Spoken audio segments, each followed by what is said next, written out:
And you can go ahead now. Well, hi, everyone. What I'm going to do is reveal a lot of things that I had forgotten about, as you might know, if you're trying to figure out what happened when and where. But what I've called this whole thing is my formative events in my life. And I was surprised at how many things I categorized as informative. Some of them at the time I would have liked to have forgotten, but they're still there in the way I operate, it seems. So I'll start with very early. I was born in Corning, New York. I don't remember that. And shortly after that, my parents moved to East Orange. My father was a high school science teacher, and this was pre-war, because it was a very long time ago. And so we were in East Orange for a few years, and then we moved to Ithaca. My father had decided to go back to grad school, and so we began our life in Ithaca. I remember early grade school. My mother was working, and she would pack a lunch for me. And mostly the lunch was of baked bean sandwiches. I have to tell you, it was pre-war. We didn't have any money. And so we were scraping by. And so the baked bean sandwiches were a savior. And I'll just tell you a few things about my schooling, early schooling. In grade school, I do remember the goofs I made, or the things that I probably shouldn't even be remembering, which unfortunately I do. In the fifth and sixth grade, I had a teacher who was really, should never have been a teacher, but she was. And she conducted singing. There wasn't a singing program at the public school. So because I didn't like her, I decided to mouth the words and not sing. And she never knew that. And my friends knew it, though, which was unfortunate at the time. But so that was one of my informative events, that I can influence other people by whatever I'm doing. And I began playing the violin, and I would practice at home, but I was supposed to be practicing a certain number of minutes a day, and I had the kitchen timer in my bedroom so I could figure out how long I'd been practicing, and I tweaked the timer so it would advance farther so I didn't have to practice as long. And I was fighting the norm somehow. And in fifth grade, the teacher, this same ridiculously severe teacher, had required that we do multiplication tables on a sheet of paper that she'd mimeographed for us to send home and do every night. It was probably about 40 multiplication problems. And my father and mother were horrified at this need of a person who was so young in school.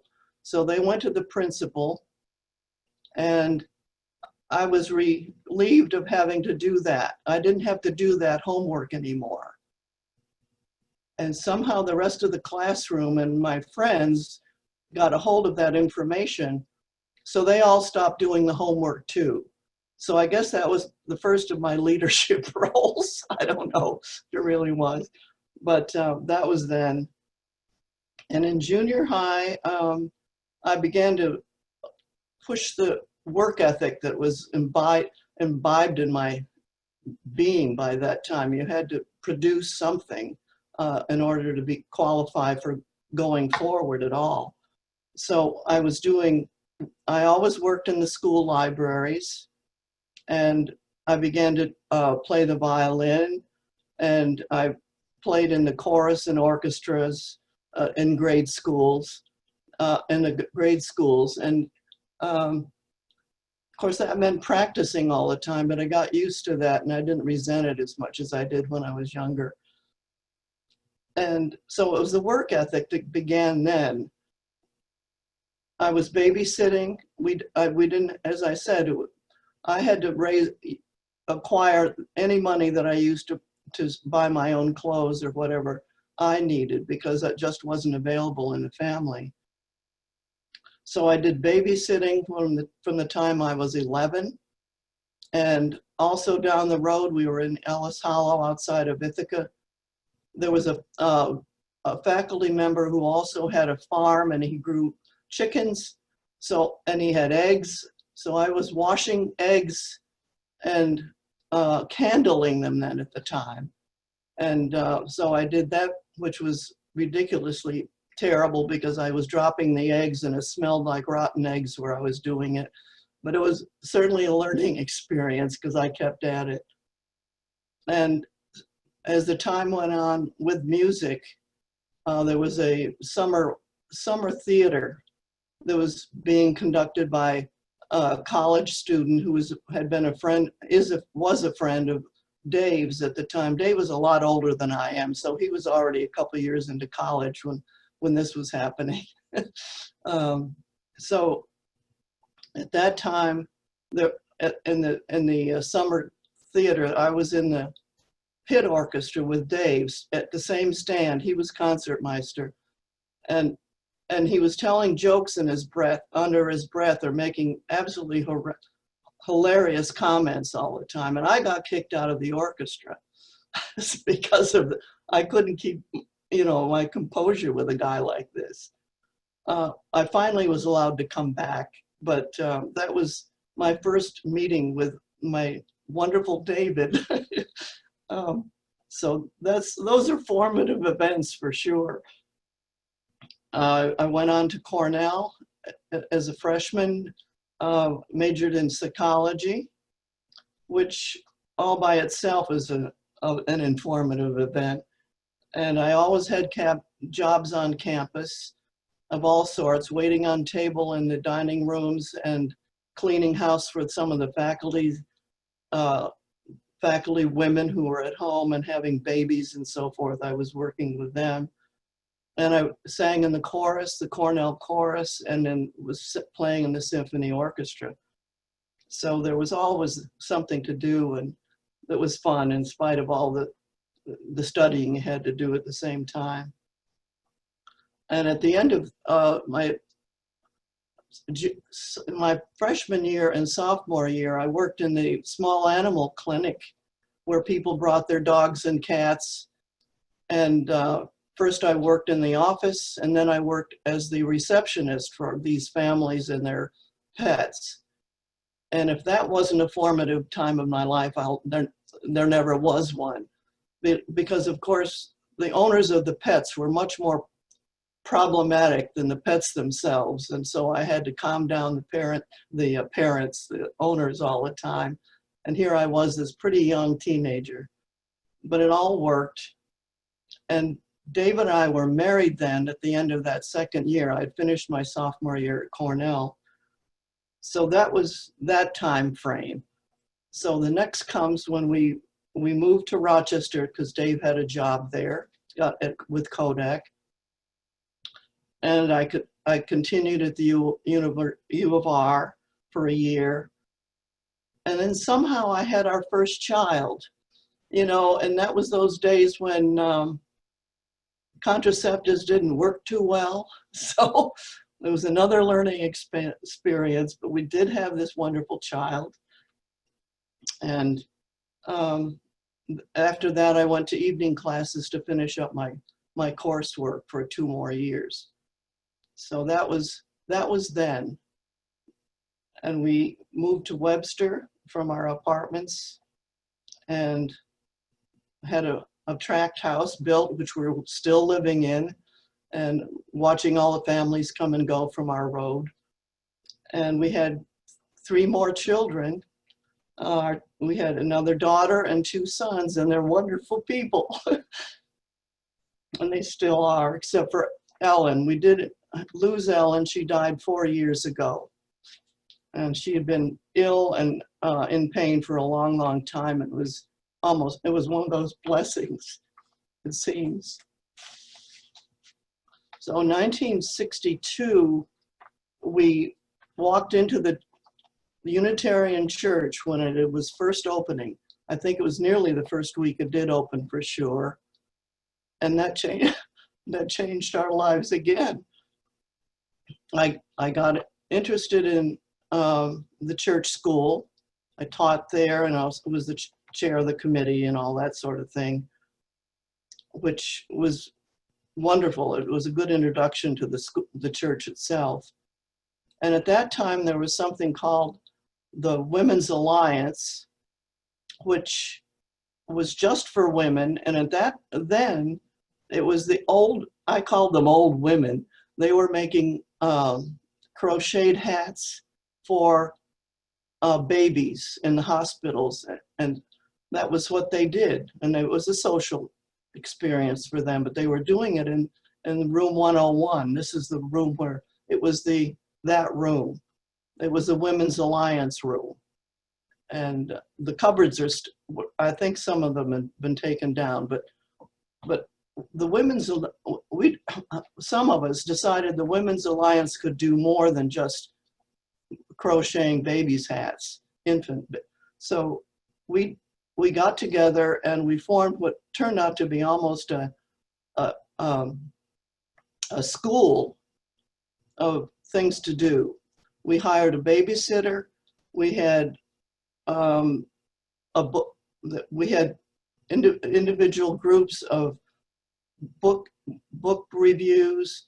We learned to do modern dance with a wonderful teacher who was in the congregation.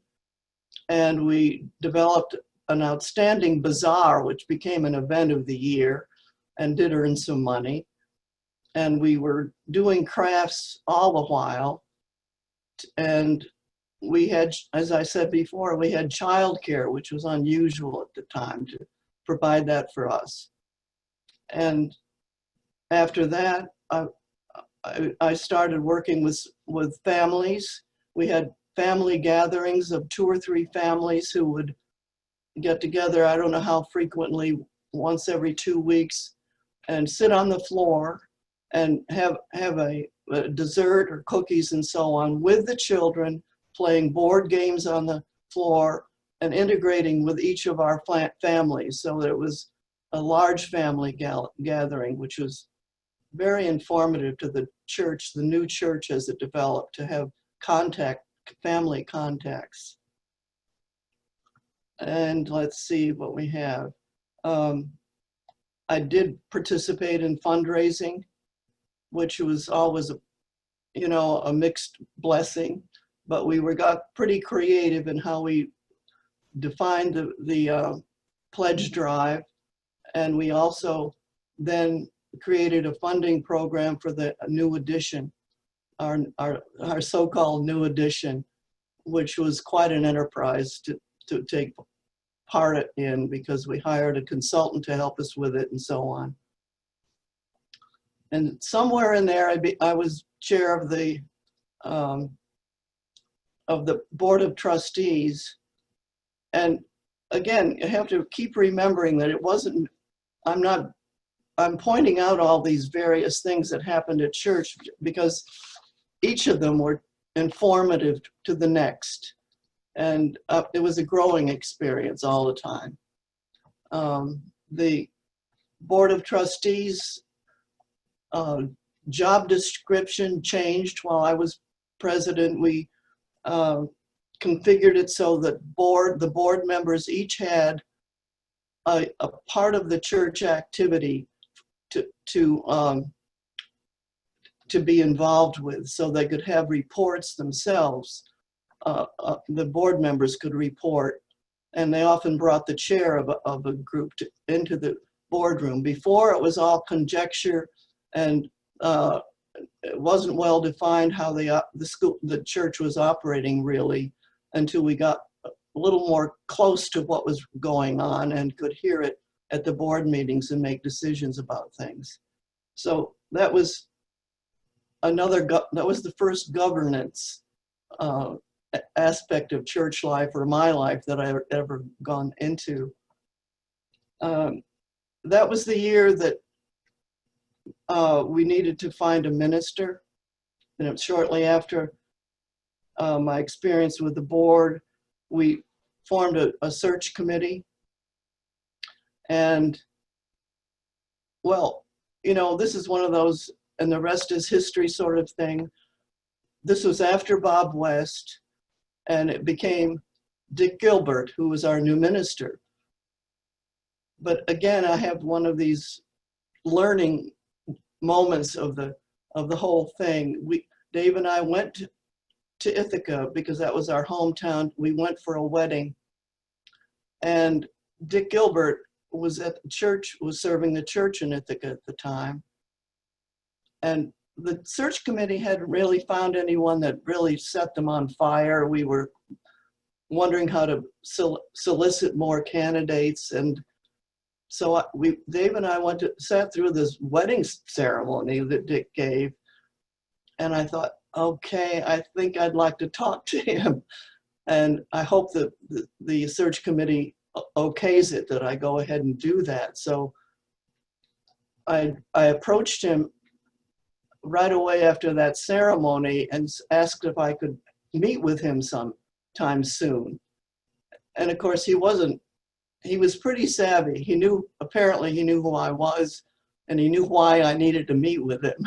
So he was ready with his answers when I got there a week later.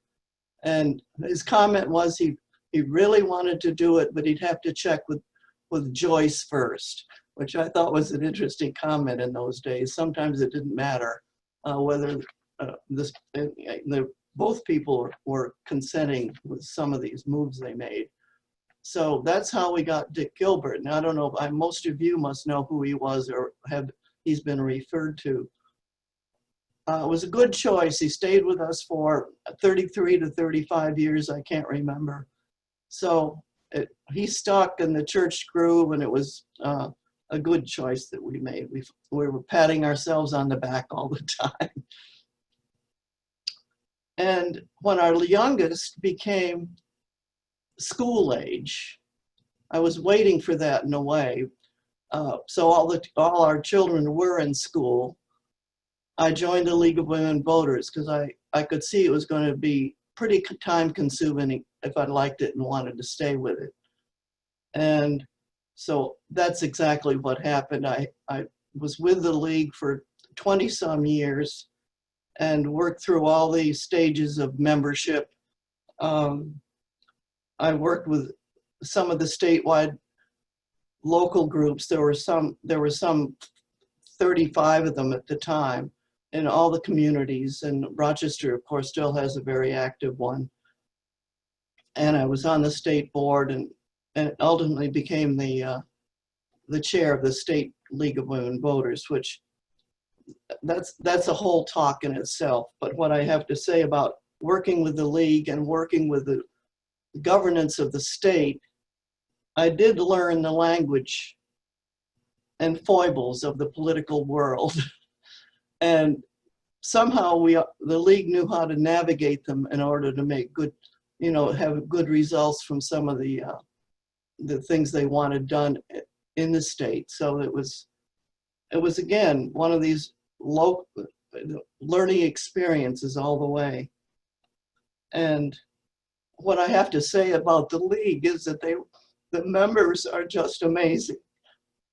Most of them stay longer than my 20 some years of a devotion to the organization.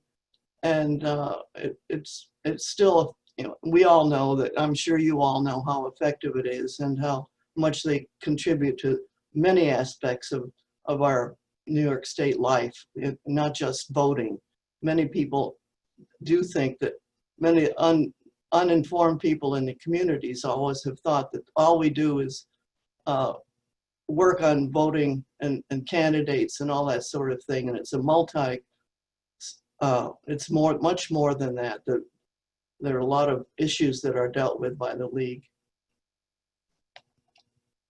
And I'm always saying how dedicated the League of Women Voters is to keep at it so long.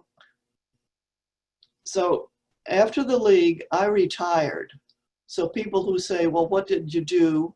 And or what are you doing? I say, I'm retired from the League of Women Voters. And so that's what I am, of course, but we went back to I did, to the church and the activities of the church. And again, all these things are informative, each thing. I joined the gardeners and worked with all of the wonderful gardeners.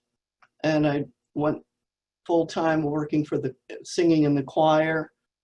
And the other things that were important at that time were still singing, as I said, singing in the chorus, and eventually became interested in Osher, the school, the college for seniors. And many of you know what that is. It's a RIT organization that's it's funded somewhat by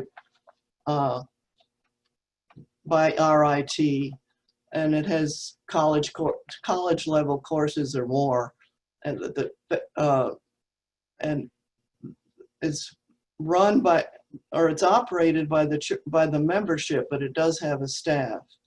So that I've been going to classes there. I've never had a role in any more than just going to the classes. And I'm still singing and still birding, and I was still skiing. And so my life, the whole thing has been, as I have said, a life full of informative events. And what I've learned over time, when and thinking about it some more, that almost everything you do becomes an informative event for the next